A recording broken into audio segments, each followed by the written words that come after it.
All right. Welcome, everyone, to episode 3 of the Gooned Up Nerds podcast, where we major in movies, minor in comics, and dabble in everything else. Sorry, I already ran out of fucking breath. That was hard. Anyways, I'm here today with Dylan. We're going to be doing a fancy little movie review here. And then also, surprisingly, we got our previous member, Nick. Hello. He's going to be chiming in, and we might do a roundtable discussion right after this. Today's movie review is going to be for Cold Skin. It's originally a Spanish film directed by Xavier Gens. Is that how you pronounce it? Xavier Gens, something like that? I think that's how it was said, yeah. Awesome director. Dylan brought it to my attention that he was the guy that did The Divide, and I absolutely love that movie. He also did a movie called Frontiers, I believe it was called. I have to check out the other movies he did. And then there was another one called, I think, Crucifixion. But so far, everyone I've heard that's watched it said it was not good. It's weird because this guy looks like he has a very specific. I'll get into it, but he has a very specific style that he's good with. Yeah. But let's see. It's based on a book written by Albert Sanchez Piñol, which kind of fucks up a lot of the things I wanted to talk about here. Because when I looked at this movie at first, I was like, number one, I wasn't expecting it to be as good as it was. Two, I was ready to tear it apart because I'm watching and I'm like, this looks like this movie. This looks like this movie. This looks like this movie. But wait, it's a fucking book. If anything, those other movies ripped off of that fucking book because a lot of the same elements are in a few movies I'm going to mention later. When the book came out? I was actually going to look that up before, but no, I don't remember. But the way that it seems, I think it might be an older book, like before any of these types of movies came out, like this weird genre of like. Definitely want to pick that up and read it because I like this movie a lot more than I thought I was going to. Yeah. I actually went into it not wanting to like it. Exactly. And I thought it was really good. No, it was actually surprisingly good, especially since Nick accompanied me in watching Deep Star 6 the night before. That was garbage. Spoiler alert. Sorry. Spoiler alert. But Sorry. no, I mean, we're probably not even going to review that anymore because it's just there's not much to talk about that movie. At Hell, we all. could talk about it right after. If you want to do a review after that, we could do that. That's perfectly fine. All It's right, a very Dylan, easy. Dylan, you don't fast have one. to put yourself through that.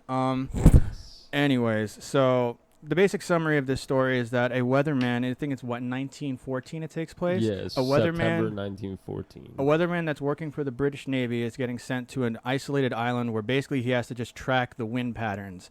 And he's only there with one other guy that lives in the lighthouse. He goes there, can't find the guy that he's supposed to replace, and then turns out there's this big spooky thing that's happening. And here's where my main gripe is first with this. I do not like the main character's actor. No? He's way too wooden. It's like, I feel like there should have been way more reaction to a lot of the stuff that's happening. So I'm glad you said that too. Okay. As we were saying, he's going to track the weather and everything going on this island. It's like at the border of Antarctic, they said. So it's like literally nowhere. I believe they said it's not even on like a boat or a shipping path. So like no one goes there. It's just like there for, I don't know, no reason. And he was supposed to replace a guy. They couldn't find him there. But on the boat, he's having a conversation with the captain. Mm-hmm. And the captain actually asks him, he's like, what is it that you're running from? Because the first time I ever came out to sea, that was the first question that was ever asked from me. They kind of like tell you in the beginning of the movie that this guy is getting away from something. He's trying to escape something and go into isolation for a year to escape, I guess, the rest of like society and humanity. And I don't know. So him being unfazed, as we'll get into it later on in everything, and being like how you said wooden, I feel like is because like I don't think he was a soldier or anything, but I think he's been through some stuff. Okay. And he's really just not troubled by things because like he does kind of like, you do get a reaction out of him a couple of times in the movie, but for the most part, he pretty just accepts everything that's going on. Yeah, I feel like that's a little bit weird though, because even for like someone that's seen some shit, like you ain't never seen fish people come out of the water and attack you like that. Yeah, by the way, there's fish people. There's in this fish movie. people in this, but as we get into the rest of the movie, so he doesn't find his predecessor there. He and the captain, which I actually really like the relationship between him and the captain because Yeah. their time together was like what, maybe 5 minutes in the movie. Yeah, the captain's only in there for 5 minutes, but the relation, you can definitely tell off the bat, like he actually cares about this guy, like he doesn't want anything bad to happen to him. It was like within that very minimal amount of like interaction that they have, you already establish a relationship between them, which I really appreciate it. He even said at one point, he's like, the captain treated me with the courtesy of an executioner, where he would, if anything he could do for me, he would do for me. So Yeah, he and even offered him his gun and pistol everything, at the yeah. end because he didn't want him to stay there. Yeah, and the thing I also like about this too is like even though it says it takes place in 1914 and there's elements in it that do show that that's where they are, it does feel a little timeless because those outfits I could see people wearing now anyways. Yeah, You know? especially like out to sea and everything. Yeah, I mean once you it's see pretty- like the hardware they're working with and Yeah. stuff, then yeah, you get it. But it has this timeless feel, like it could be happening now, which I do like. But anyways, as we continue on, they go to the lighthouse to try and find somebody on the fucking island, and then they run into, you see a lighthouse and there's spikes and shit coming out of it and fortifications that this guy clearly made for something, and he's not worried. You know what I mean? Yeah, that's definitely one tell that I would probably be like, what the hell is going on here? I mean, maybe he was just like, all right, this guy might have went crazy from isolation or something, or Yeah, maybe I mean you could always chalk it up to that. stuff like that. But I don't know. Yeah, you're definitely right with that. There were a few things where you could have done some stuff, and you'd still kind of be like, why? I mean, is dude, you this- can be out to sea. You don't have to be in fucking Murder Island. You can get stationed Yeah. somewhere else, dude. Like, I don't know. I mean, but either way, it like, I know it sounds like I'm not liking this movie, but I do. There's some loophole, like plot holes and shit here that I do want to address. But like, so they find the guy. The guy's name is Gruner, right? Yeah, Gruner. Yeah. And he is not a man of words, and he loves to be naked. Yeah. Well, I mean, if you're isolated on an island alone, you know what I mean? Like, you don't have to. There's nobody there, and apparently the last guy died of he said typhus. Yeah, they keep asking him where the old weatherman was, maritime man, and he just says typhus, like one word, and then He just he- asked for tobacco he and asked alcohol. for tobacco and alcohol. That's all he really cared about, and when they didn't have it, that was the end of their conversation. He just was like, all right, leave me alone, pretty much. Yeah, gave him the death stare, and they went away. And the guy still decided to stay. The weatherman. Which further makes me think he's escaping something from his past, Well- because like I don't care how much of a loner you are, Mhm. like there's plenty of better ways to be a Hey, loner. yeah, than that's sitting very on, true. Like, cause like this island, it's not even like there's a forest on there or like a nice beach. It's rigid, rocky. No, it is. It's like living on a rock. It's not a. like- I guess you could call it an island, but it's just a freaking rock sitting in the middle of the ocean. Yeah. So like- you're saying he's naked on top of a giant rock? Yes. It's That is- also Oh. Ray Stevenson from Warzone Punisher. I didn't like that Punisher. I don't think many people did. No, I barely remember that movie. I like the Thomas Jane one, but Yeah, that one actually wasn't that terrible. I mean, it was terrible, but as far as terrible Marvel movies go, it's not the worst. No. What'd you call? So also, he was the enforcer from Book of Eli. He was Gary Oldman's enforcer, Oh. which I thought was cool. And honestly, that guy's acting wasn't bad either for like holding down a main role. It's weird. I feel like this director, he does really well with telling the story with just showing you the environment, like how they're interacting with each other without words. Really, he knows how to really capture isolation, which is why I thought it was really cool that you told me you did The Divide, because it makes so much It's- sense. Yeah, the divide is not similar, but in the shot There's of some filming that themes. you're in a set location the entire movie, and there's nothing else going on besides for this one location. Yeah. It's He's very good at well bottle done. films. And the cinematography and even the music in this movie was amazing. Like, you really just feel isolated Yeah, and cold. Yeah, and the shots like, are all from the beautiful. start Like of the the movie guy, to the end of yeah, it. the guy really knows how to direct, and it's like, well, at least these types of movies. And I thought it was cool because when you really start to get to know this character, because you don't. So I guess we'll just keep going with the events of the movie as we can remember them. Because I don't want to like jump over things and jump ahead or whatever. But so the guy finally settles in into his new home, and then they jump into it very quickly, where he notices like which I do want to look up and see if it's part of like mermaid lore or something. The little rock circles with the shells in them and the bones. Yeah. So pretty much what? Yeah. So yeah, he discovers that. He finally settles into the cabin. He cleans it up because it was a mess and everything. He's just like going through the drawers to see what he can find there, and he ends up finding the previous maritime man's journal, and that guy's name was Aldor Vigland, I believe. Mm-hmm. And this guy was there, I believe, a year before him, because his journal said it was 1913. Yes. And this now his present time was 1914. So yeah, about a year before. Oh yeah, their tours were supposed to be, I think, A year each. long. Yeah, that's how long they had to wait for the supplies to show up. So he's going through it, and it looked like, the notes and everything he was taking in the book were just to, like, keep him occupied, because you're alone on an island. You got to keep busy. You need something to do. Otherwise, like, you're probably going to go crazy after a while. And he was, like, choreographing the different type of shells that were there, but they were also in weird patterns that he was finding.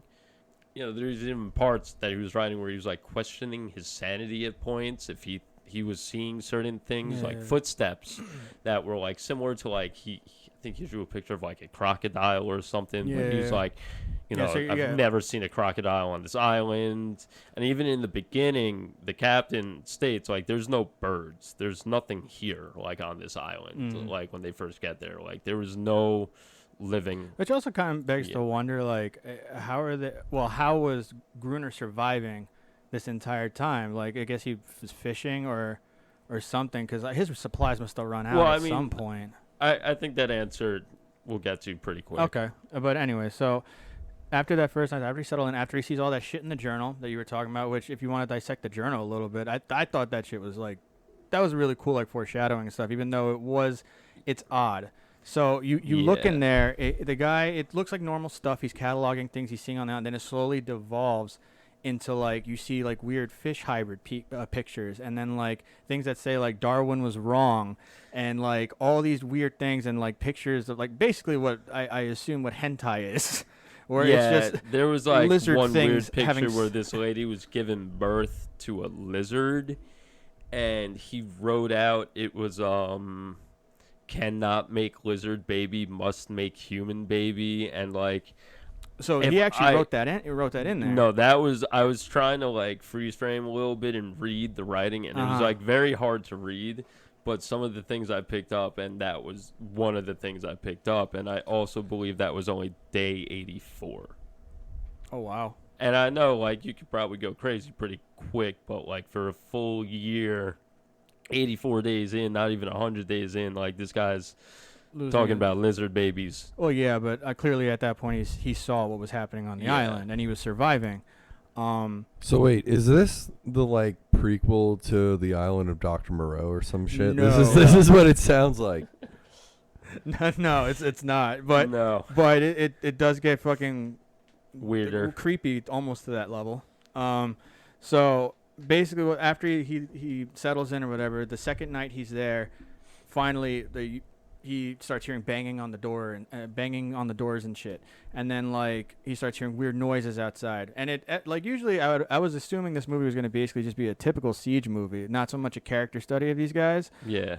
So I was like, expecting this to ramp up a little slower to, like, the big thing at the end where they're trying to survive. It picked up pretty quick. No, like, immediately. Like, I think it was actually the first night. But where it sticks its hand, so he's reading, like, that notebook and everything, and then the rattling goes on, and he, like, sticks his hand under the door, and it's a fish hand, like, it's like, and, like, he just kind of looks at it and is like, all right, I'm gonna stomp on that until it's not here anymore, and then, like, locks himself in the I guess the attic underneath the floor, and the creatures get in, and he's, like, looking through a little hole in the ground, and it looks in at him, and he stabs it in the eye, and, they leave him alone after that, and he ties the attic shut, and he wakes up, and, like, that's when he goes and tries to talk to Gruner, and he's like, what is going on? And Gruner literally just throws what I honestly think was a bucket of piss and shit that's exactly at what it him was. and says, you should have stayed on the boat, and just walks away, and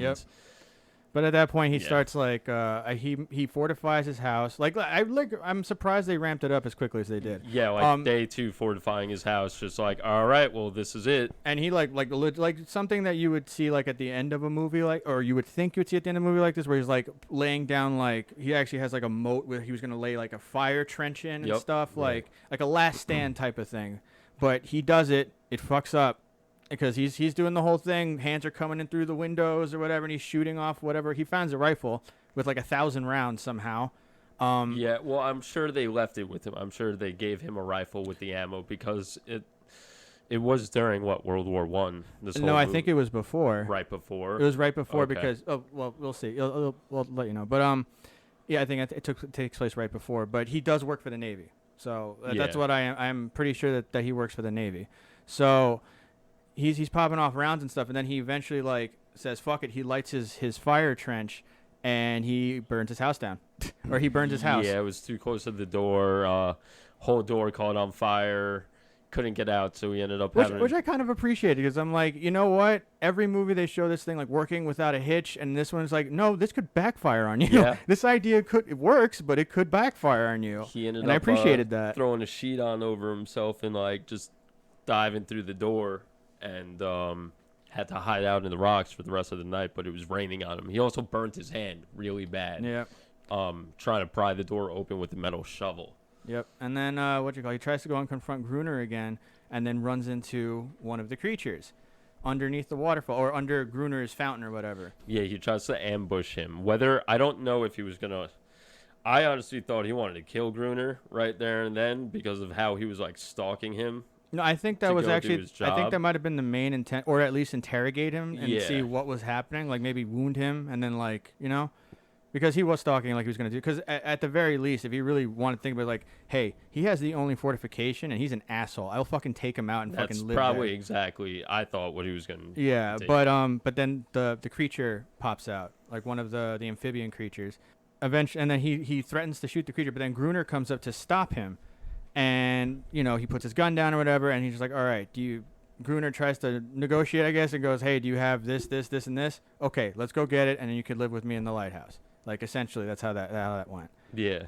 Then he takes him in the lighthouse, whatever, and then, do they attack again that first night? So, I think, like, Gruner, from the start, is trying to train this guy to be like a freaking slave or something to him out the gate, because when they finally agree that he's gonna like come into him, he's like, I think I'm gonna call you friend. Like, he doesn't ask for his name, he doesn't do any of that. He decides to name him like he's his property or like his pet, and which is something I'll get into later too. So they get back into the house, and he says, grab your rifle. After they bring everything over from the burnt down cabin, he fires off the flare. They use this creature, and she's a female. They use this creature to I don't know what. I don't know. She's like mating or singing or. I don't know if like they're actually using her to do that, because they explain later, because the things don't happen every night. The attacks don't happen every night. You'll find out.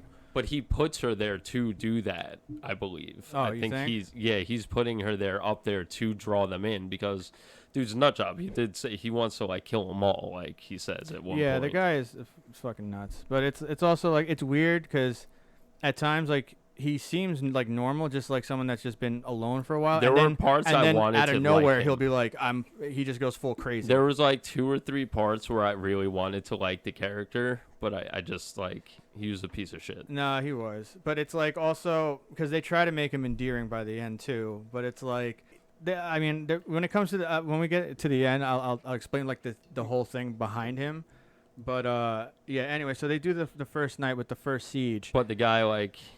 So pretty much what happens is he shoots his flare out, and you just see like a horde, use hundreds of these sea creatures. Yeah, he calls them them toads. humanoids.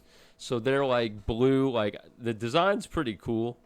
The best way I could possibly say what it looked like, compare it to like that Hellboy fish. I was gonna person. say ape sapien. So They look like a bunch of pissed off ape sapiens. Yeah. So they just come sieging out of the ocean, storming this lighthouse, crawling up the walls, and Gruner's just screaming, "Fire your rifle!" And he's just dropping them. Pulls his pistol out, pulls his hatchet out. Like he's just going to town on these guys. But the other guy's kind of cowering and backing away. He ends up falling back because and blacking he just out. Sheer fear of what's going on. Which also kind of makes me think that he really hasn't been through anything then. Yeah, this is... He hasn't really been through anything, because if he was in a war-type scenario, then he probably would have, besides the fact that they were fucking fish people, like, he probably would have been able to pop off a few rounds. I don't think he's clearly been through anything. I mean, the theme is still there, where it's like he's running from something. Yeah. Because you find out later that, clearly Gruner is running from something also. But yeah, he blacks out or whatever the fuck, and then... The guy wakes up the next morning and just says, like, he has all this, you bring all this crap, but if you can't, like, basically he just says, if you can't defend us, then there's no point in you being here. But then he just he gives him, like, some menial chores to do or whatever. To go get he tells him to go get the water. Yeah. And that's when the first weirdest shit happens ever. And this is when the movie takes a little bit of a turn. So... basically they're just going through the motions at this point. He goes, because they don't do battles, like they are fighting every night, but it's not like the movie focuses on it. They'll show like slow motion cameo, like things of showing them fighting, and he's narrating over them, going like, this is how our routine is. And then you finally realize, okay, this isn't like just a creature feature siege movie. It's like you really have to like pay attention to these11characters, because it's just a study of these characters slowly going insane on this island is really what they're trying to get across. Gruner sends Friend out to get that water because he says, if you're going to stay here, you need to be useful, and this is your last chance. So he's going to get his water, goes to, like, Gruner's weird fountain that he, like, wrote on the wall, says, this is Gruner's property. Yep. This guy's clearly insane. Yep. And, when Friend, because that's literally his name for the whole movie, actor's David Oakes, I believe. So Friend gets back and hears noises coming from Gruner's room. So he goes and looks, and Gruner is using the humanoid as a sex slave. He's banging the shit out of this thing. So wait, whoa. So we have your attention now, I see. I was fully attentive the whole time. I just wanted to see where it was going. This sounds like he's been fucking something or multiple things. No, just one. Just the one. And it's even creepier when you like hear like the backstory of how he got her. So, okay. So you're saying this is going to lead up to where he's fucking this thing, and that's how it's breeding. See, here's the thing. So at this point in the movie, I had a prediction of how the rest of this movie was going to go, straight up, in my arrogance. And for the most part, parts of it were right. But it's I don't know if I want to say it now. I'll say it at the end when we're done, because then we gotta talk about the awkward scene after too, when they're just all eating like lunch. Number one, that is fucking funny to me, because you ever walk in on a friend and you're like, oh damn, like I just walked in on my buddy like having sex with someone. That's awkward. All right, well, like literal next scene, they are all just, including the humanoid, which they soon name Inaris. Yeah. I don't think he's named her yet, but they do call her Inaris. Are just eating lunch, and Gruner is just staring at Friend. But it's like not even like because it's like, yeah, you saw that, man. It was what are you gonna do about it? It's like it's the weirdest stare. It's like it wasn't like I'm in an ashamed stare. It wasn't like, if you say anything to anyone, I will fucking kill you stare. It was like, yeah, that's right, I'm fucking this thing. Yep. I'm fucking this thing. You know what? I bet you liked watching me fuck this thing. But he wants to like exterminate them. That's the crazy part. Like he wants to murder them, but he's still like banging this one out. Like and here's the thing about the reactions again. The guy doesn't have a crazy reaction to this. My whole fucking I have so many questions here. To this. Okay, so is he using these things for food? No. Okay, so he's not using these things for food. No, I think Inaris fishes for him and brings back food, and that's what they eat. See, that's what I was wondering too. Okay. See, that's how I think his food supply comes. But also, technically, he should have still had a food supply. Where are all these humanoid fishes coming from? The ocean. The ocean. Just not. Where are they being bred? Oh no, they're like their own race of people. Like he's not breeding them by banging a fish. See, like what you He's call it. just banging a fish. He's not breeding though. Yes. They could have called this movie The Fish Banger if they really wanted to. What? Fish Banger Apocalypse. Why would? What the fuck? Reasons to why I thought I really wouldn't like this movie because I just don't like stuff like that. They didn't focus. That's why he said it was kind of like Splice. Because spoiler alert, there's a scene in Splice where the guy has sex with the mutant monster thing. And it's freaking And weird so because it's like his child. Okay, so Anyway. here's the thing. I was gonna say this like earlier, but Ew. since we pretty much got past the point, Gross. so I was ready to tear this movie apart. 'Cause I'm like, this is so many different movies. This is The Lighthouse. But The Lighthouse came after this because I didn't realize this came out in 2017. This movie, I but thought it was new. yeah, me too. And then I think was like, Prime oh, just wow, got it's it though. been That's why out. this was on Yeah. Amazon Prime, and I think they just got I think it. it came to the U.S. in the 2018 or 19. No, but yeah, something like we that. just still haven't. No, yeah, but It's kind of came out But of either nowhere way, for me. Lighthouse came out after the fact, and The Lighthouse has the same themes. Two guys going insane inside of a lighthouse, and they throw in some kind of H.P. Lovecraftian thing in with there too. The other one I was thinking was The Shape of Water, which is I about never saw it, but I've heard about it. It's like it's basically it. Imagine if Abe Sapien had like a romance thing going on in BRPD, because basically this house cleaner falls in love with this sea creature that they found and they're holding captive to study, and she does end up fucking the thing. And that's why I'm like, oh, this is just. But you know what's funny about that? Shape of Water came out before this only by a couple months. Oh, okay. So that's why I'm like wondering if the original book might have been like kind of like an influence for The Lighthouse and for The Shape of Water. Why are people banging fish so much? I don't fucking know. That's such a weird thing too. And also, if you watch, I don't know if it's Dagon. I forget which H.P. Lovecraft one. There's another theme of that in there too. It's like it's a weird thing, and I think there's also this H.P. Lovecraftian element to this because that is just what they do, and they have it's this weird cult mentality where these creatures are kind of like deities, and it's almost like a privilege to have sex with something like that. It's weird. I don't know. It's a privilege. Hey man, the guy. You get to fuck this fish humanoid thing. Freaking old man Tom You Hanks should looking feel motherfucker privileged. looked like he was really enjoying that shit. So Yeah, I mean, wait, hold on. I mean, that don't seems knock it till you weird. try Did it. Tom Hanks fuck anything in Castaway? I don't know, maybe Wilson that we never heard Did, about. did he fuck Wilson or something? Did he put a hole in Wilson? This is getting weird. See, this is where I'm just asking questions here. This is where Dylan. You're the one that brought up this movie, both of you. I'm just sitting in on the ride. I don't know what you guys are talking about, man. But anyway, I guess we'll get away from fucking faring things. Leave Wilson Seafish. alone. We're going back to Cold Skin. Anyway, so yeah, and he realizes this dynamic, which once again, I'm wondering like why doesn't he have such a more extreme reaction to this? And then it keeps going on with how he describes the relationship they have in the lighthouse, all three of them together. Yeah, so Friend is more of like a studier. Mhm. Like he's like just watching everything, seeing how everything like works together, how like Gruner is as an individual, which is pretty cut and dry, I must say. Yeah. For the most part. And then honestly, like I love Daenerys and the actress, Which is She I looked played her that up. character so well. I looked her up. like, She's actually, her I think she's a movements and model everything. that Okay. just went into acting. She only does little things here and there, and this movie is one of them. And without all the makeup and shit on, she's fine as fuck too. But like, yeah, she did a really good Yeah, job because she was very I expressive with her liked how face. the monster creature. the Yeah, creature she did a really was- good job. Like she really portrayed like what it was like to be kind of like this monster animal. And the thing is that he compares her, Gruner compares her to a dog.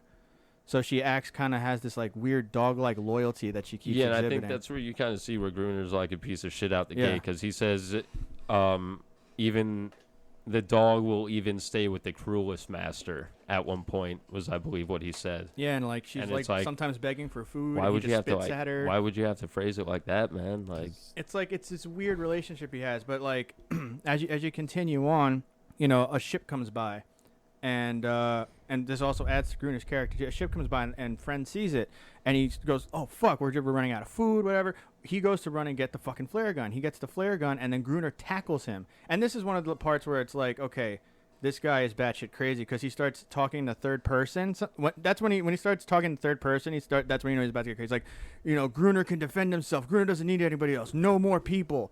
And like, yeah. And what you call it? Then the guy finally has a reaction to something and starts yelling at him. He calls him. He's like, "You're a failed misanthrope." Misanthrope. Yeah. Misanthrope.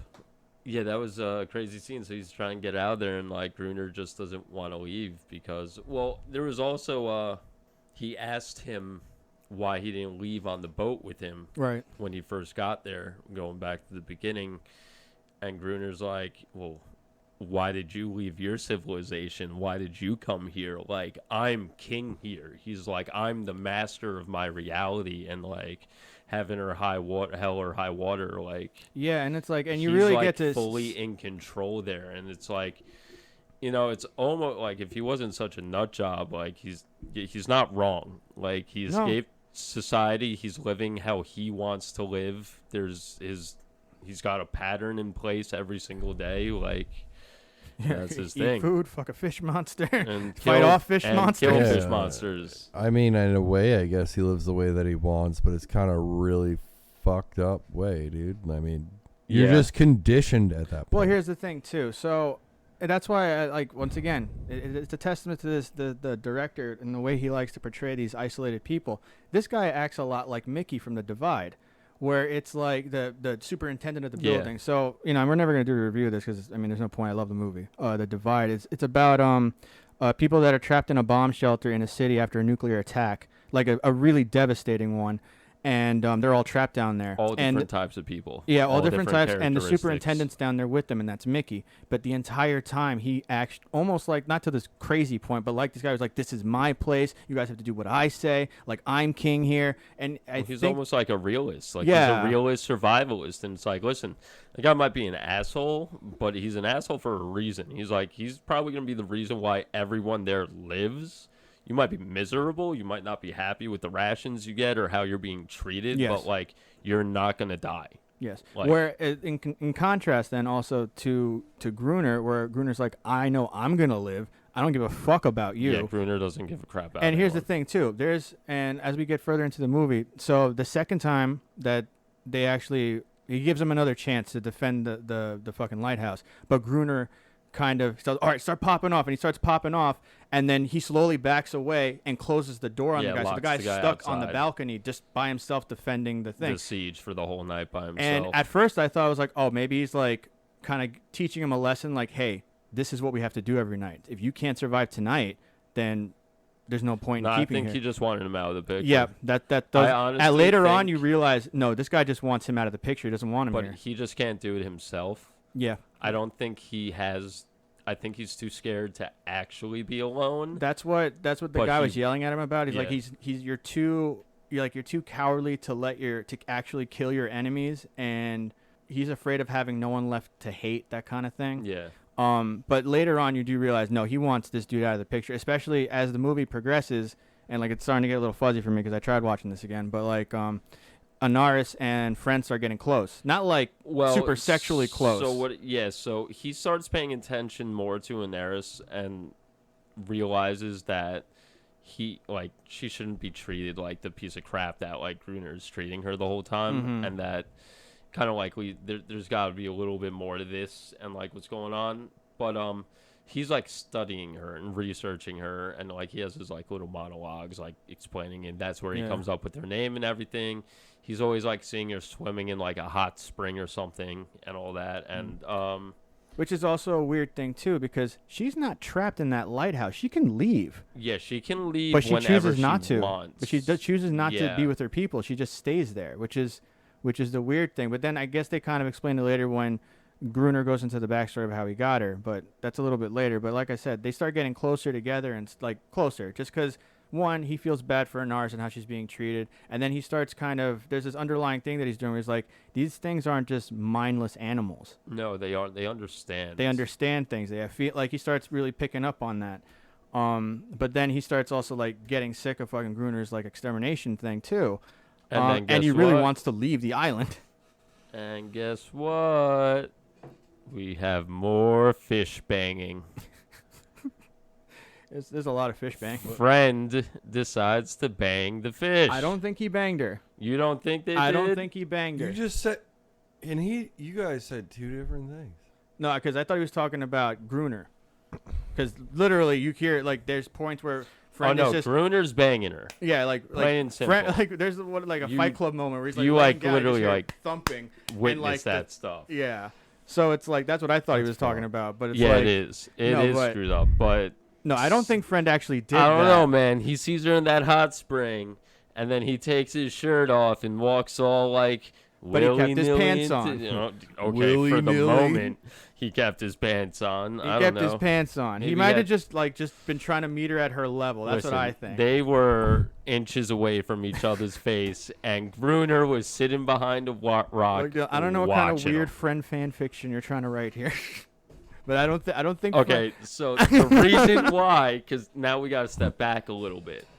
So hentai Gruner fan is fiction. obviously obsessed with killing these fish people, Yeah. except for his sex slave. Uh-huh. So Yes, his bangfish. at one point, bad. yes, they saw the boat. He stopped them from shooting the flare off. At another point, he finds a boat Okay. on the shore, and he's like, "Yo, Gruner, there's a boat here." And he's like, "Yeah, I know. I don't care." And he's like, "Well, I'm gonna fix the boat and leave." Turns out the boat was a boat of these weapon dealers that went down, Oh, that's right. I and forgot they about had that. shipments and shipments of dynamite. Yep. So Friend volunteers to go and get the dynamite underwater with the 1914 scuba gear, which Oh my is God, that was freaking terrifying. So if you just want to add another layer of isolation Holy and shit! like claustrophobia, like that thing was like- terrifying. What, to like the look at. huge? no, Yeah, the no, it wasn't even metal- that. It basically looked like That, knight's metal armor. tank Yeah. that like it looks like You almost can barely like move. Like a sea mine on Yeah. your head, but they're like windows. to yeah, look. it's like it was. It looked fucking. It And was you like gotta pump the it was oxygen. like it was like in. knight's armor. Like Fuck that. and Yeah. and here's the thing. So he says, okay, let's go down there and get this shit. And Gruner's like, no, I don't want to do it. And he's like, there's dynamite. We can get them all in one shot. He's like, no. But then he realizes, wait, I can probably leave him out there. I think that's what he. when Well, he, oh, no, he's, after he after- bangs the oh, fish. He didn't bang the Gruner's fish. like, let's I go. don't think he banged the fish. But then why did Gruner want to take him out a second time? because they're getting close, and Gruner got jealous. That's 'Cause that, he banged that's the fish. He didn't bang the fish. He banged the fish. This whole movie The great bang is fish debate. just for some reason about banging fish. And just so everyone knows, I do not support it in any way, shape, or form. It was I do not weird. support banging fish. I would have fast forwarded certain scenes if I didn't think like there would be some sort of hidden importance. And there the was fish banging. none. I mean, not for nothing. At least they didn't actually show it. Like they Yeah, they didn't showed it in Splice, show which it, was but- fucking gross. But like, Freaking banging a freaking fish. anyways, so yeah, he gets jealous, and then he takes he goes down in the scuba suit, and he can't see jack shit. He can barely move. He's getting like, I think he got like what, 2 boxes of dynamite. They got a good amount. They got a good they amount. just, they show them struggling with the two, Yeah. and then I think they ended up getting like maybe 5 boxes. Yeah. So like, but yeah, and then but the guy effectively stops pumping the air. so he stops pumping the air, but also he sees more of the fish. He sees, I think, a fish child in the water. It knocks him over. And, like, you're in, like, this 60-pound, if not heavier, metal tank. And he's just stuck on the ground. Uh-huh. He can't get up. There's nothing he could do about it. Yeah, Gruner stops pumping the oxygen. And he's just sitting up there. And, like, you see this guy, like, getting tired. He's not breathing anymore. But, like, luckily he Yeah. pops the suit off and manages to Yeah, swim and like to one the of the surface. biggest threats were that the the toads that the guy calls them were underwater. Like, now he was afraid that he was going to get attacked, but all he They saw. didn't. No, they didn't. They didn't attack, and it was like the children of, Yeah. of the sea people. And They're- he was just curious. Yeah. Like, and which also fortified this guy's excuse me, his theory that these are more than just animals. Like, there's a society that lives underwater, and also the Gruner mentions this earlier too, where he says we're the invaders and this is a war, that kind of thing. So if anything, because I was wondering like why they were attacking them all the time if they're not really doing anything, and I thought like the chick was calling them. He pretty much says it's because they're invading. They're invading. Their area. That's their area. So but yeah, so they get the dynamite. The guy actually pops the hatch on the thing, and I don't know how he didn't get the bends or anything. I mean, I guess it must have been shallow enough water. Yeah, or even just freezing, because like you saw him true. up top, like that Yeah, I guy don't know how was he didn't like get cold hypothermia. as hell, and he wasn't even in the water. Like, but Yeah, no, and I love how Gruner just didn't like go, oh, you made it out or whatever. He's like, oh, he made it, pulls him in and just wraps him up. He's like, all right, you survived. He's he's too get scared. you next time. He's too scared to actually kill someone, but if he can lead someone to their death, he will. It's really weird because first off, he hates people. Even if Friend got the flare gun for himself and left the island, why didn't he let him do that? The guy's fucking twisted. He's probably also like afraid he that was yelling no more people, so he was probably scared. he's probably also scared that dude was gonna say something. Oh, okay. Like there's something going on here, that kind of thing. But then again, also if he's killing humanoid fish and fucking one of them. And they probably would have dismissed him anyways, though. But like anyway, so they finally get the dynamite, and then their idea is to make a trench, right, or something, and lay the dynamite around it. Yeah, they were gonna make a trench, and once all of them came up, he was just gonna blow it and like take out as many of them as they could in like one shot, and show them that they have like the more firepower, and that if any survived, it's like you're not coming back. Like yeah. And throughout the entire thing, he's still making like this relationship with Daenerys, and slowly discovering things about the culture and things like, because after one of the attacks, he also finds a bone necklace. I think that's after the. No, there was one before he.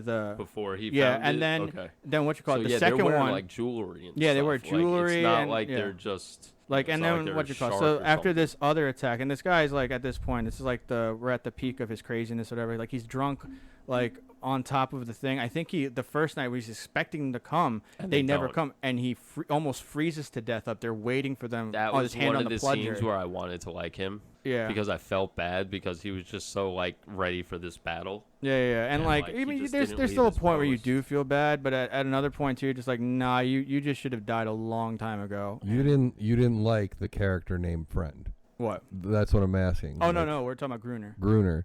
I was gonna say, I fucking hate this dude. Why would you even want to like this guy at any point? Because if you see there's a lot of endearing moments, especially when they actually kind of explain what happens certain to him. things in certain. So like he's a nut job pretty much through and through, but there's literally like random moments where like he's pretty like coherent, and the things he says and everything make a lot of sense, and you're like, all right, like I get why you're doing what you're doing for a second, except for the fish banging. I'll never understand the fish banging. I don't support that once again. Anyway, but that So yeah, and then the night comes where he's finally trying to get these things, trying to coax them out. So he's like, all right, this is what we're gonna do. We're gonna leave the front door open. You're gonna stand there and start picking them off as they come in, and then run up when you can. And I'm gonna try and lure them because they want him as close to the building as possible. They could set off the dynamite. Yeah, they put 2 trenches. There was one like right up against the lighthouse, and then one a little deeper that wouldn't have hurt them. So the battle goes on. It seems kind of like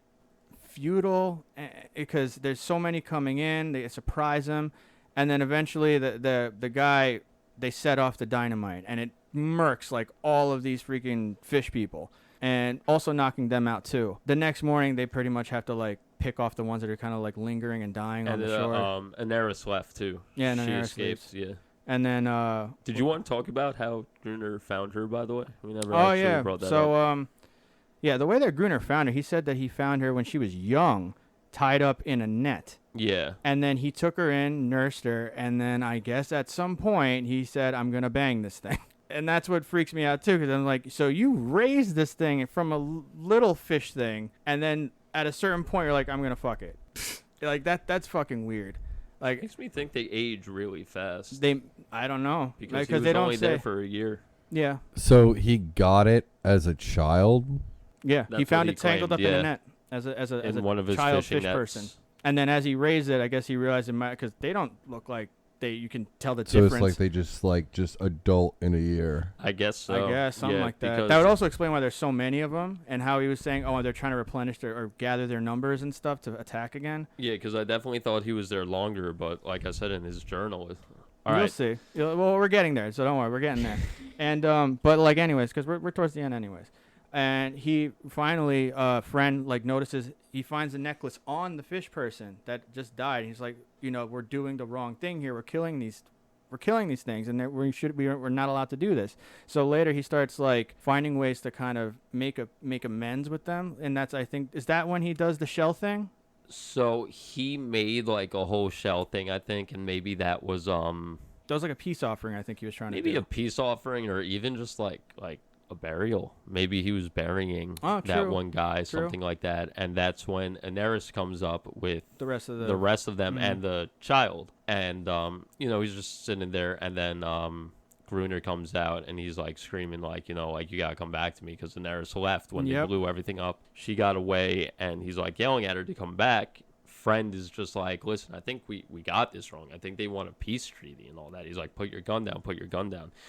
And this is where Gruner goes into third person again, and he's like, no one leaves Gruner leaves you, and he like runs back to the lighthouse, and this asshole shoots his flare and kills the child. And shoots the child in the chest with the flare. And then they run away or whatever, but then they all leave, and Friend is pretty much at this point like, you know what, I'm done with you, and goes and tries and attacks Gruner. And Gruner obviously beats his ass and has him on the ground, and the thing I have been essentially spoiling this whole damn time is not really. Gruner was the original weatherman. He was you found a picture of him and a wife picture that you saw earlier in the movie, and he was actually Aldor Vigeland this entire time. Yeah, and then by the end too, like the guy says, Gruner just kind of gives up. Realizes like there's nothing left here. Well, no, I think he. He says the thing on the back of the thing. The reason why I think Gruner was so obsessed with this whole third person thing was he was trying to make himself someone he wasn't. Because he had a family. Okay, that makes sense. He had a family. Something happened. He left to go into isolation. I'll assume maybe his family died, something like that. Actually, there's something I feel like I read. So yeah, in the beginning of the movie, where he was going through the journal, he sees a picture of the wife. Yes. And then on the back, it has the thing that it was their wedding picture, and it says "love, love, love" on it. Later on, he finds Gruner passed out and finds the same picture, but this time you see the other half of it, and it's Gruner. Same thing on the back says "love, love, love."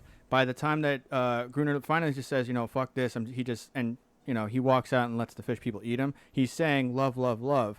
So what I think happened to Gruner was that the wife left him for being abusive. And he just said, fuck this, I'm going to go out to sea. Because he was a Navy person, clearly. Yeah. He went out to sea, and now he just finds this island. He can obviously take care of himself, handle himself, realizes there's these fish people after he finds that one girl. He probably took out the lighthouse person and then just said, this is going to be my kingdom now. This is my place. And you know what? I'm going to be somebody else, because that makes sense, the whole Gruner thing. See, but I just feel like, he's running away from the fact that his wife left him. I don't know if that happened or if something tragic though. I think the wife left him because that's why he was so mad that Daenerys was leaving him. I guess. Yeah, it could have been that. Because the second he's about to kill Friend says his name. He doesn't call him Gruner. He calls him Aldor Vigeland, and that's when he snaps back and then offers himself up to the fish people, and they murder him. And that's where I'm like, I feel like his person was someone who was possibly kind-hearted or something in the past, and he went through something tough or troubling, because if he was an asshole as Aldor and an asshole as Gruner, why would he give a crap enough to sacrifice himself to the fish people? Well, I just think at that point he just gave up. He's just I really can't live like this anymore. Or hey, I've been trying so hard to get away from it, but I can't, because this guy knows who the fuck I am. Yeah. So, and that brings it all back. It's so I really can't escape this. And he's just all right, fuck this. And he just lets the fish people fucking devour him or whatever. But so at the 30-minute mark of this movie, my prediction was a little bit of Nick's and then a little bit of what actually happened, where I'm just all right. Because I was thinking this was going to be one of those just annoyingly creepy movies just to be for the sake of being creepy. It wasn't even a it was a character study the whole time. So I thought what was going to happen was basically the cycle just keeps repeating. The guy takes over a new guy takes over every time. And I was thinking this is a lot more of a sinister thing with Daenerys. I thought Daenerys was, because in mermaid lore, did you think she was a siren? Mermaids lure in sailors to their death, but instead of making him crash to the shore, she basically just lures them in, uses them to reproduce by making her seem like the subservient thing, and eventually the next guy kills the next guy, and then to just keep repopulating, that kind of thing. So I thought it was going to be something like that. But it turns out it's just these sad people just happen to come together on this island. But it's like there is somewhat of a cycle that happens because Gruner dies, and then we're finally at the end of the movie where the next maritime guy comes in, and guess what? They find Friend in that same exact way that they found pretty Gruner. much the same state. Yep, beard, long hair, like scraggly, just saying one-word answers. Typhus. You said that the other guy died from typhus. He's wearing pants though. No, he is wearing pants this time. That was So there's naked. a pattern. Yes, and then, but then also that also kind of backs up Dylan's thing where I think that But Anaris did he was. leave? Oh, that's no. So I think they might get have- there. Well, they and say that this is why I said it's before World War I because they said now we're at war. we're at war, and they have man, all you those need ships to- there. and they're like, you need to like better yourself or something. You have to be prepared because like he was a mess. Like I almost feel like he stays because unlike Gruner, he wanted peace and like a treaty with the fish people. Mm-hmm. And I feel like once that guy told him like We're at war. he's just like, that's cool. I'm gonna stay here because I've just been at war for an entire year and That's I've a just pretty good created a assessment. treaty. And I don't know because Anaris is still I in mean, the picture because she she's is, but chilling on the I island. I also kind of thought that maybe that meant like okay, I'm rescued now. I found peace. I have my supplies, Yeah. stuff, but now Anaris is gonna leave because there's gonna be people there all the time now, and this could be like kind of like I said, like all right, this is the end of this type of species of people that you don't see anymore. You know what I mean? Because now they have to go deeper into hiding because more people are gonna come this way. I have the biggest random side note question because Yeah. you said something about reptilians too. Yeah. Before that, like before you even in saw the journal. Oh, in the the journal. journal. Yeah. Where the fuck is that? That you only saw the humanoid fish people. No, but no, you- I think that was just him making crude drawings of it, and it kind of looked like lizards. Because I think Yeah, at that point he was trying to figure out what the fuck was going happening. on. Oh, Because okay. he So- did write, so he did the whole like can't have lizard baby thing. But when he was trying to decipher the footprints, he was like lizard or like mammal-esque. Like he did have like other notes in there, Okay. Mhm. but it's just so hard to read. I Yeah, couldn't yeah. get. I mean, so but- it literally looked like scribble. But yeah, like anyways, and you wanted to bring this up too before. So throughout the movie, they kept showing Dante's Inferno. Yeah, You it have any theories survived on the that? fire. No, because I never read Dante's Inferno. well, here's so the I thing. know So, nothing I about mean- it, so I can't compare it. No, here's the thing. So the basic idea of Dante's Inferno, we're getting into super detail, is that in order to get out of hell into heaven to find peace, you have to go deeper into hell, face yourself, and face the devil. And I have a feeling that, like the whole theme of the guy, I'm trying to escape this thing to find peace. He has to go through hell.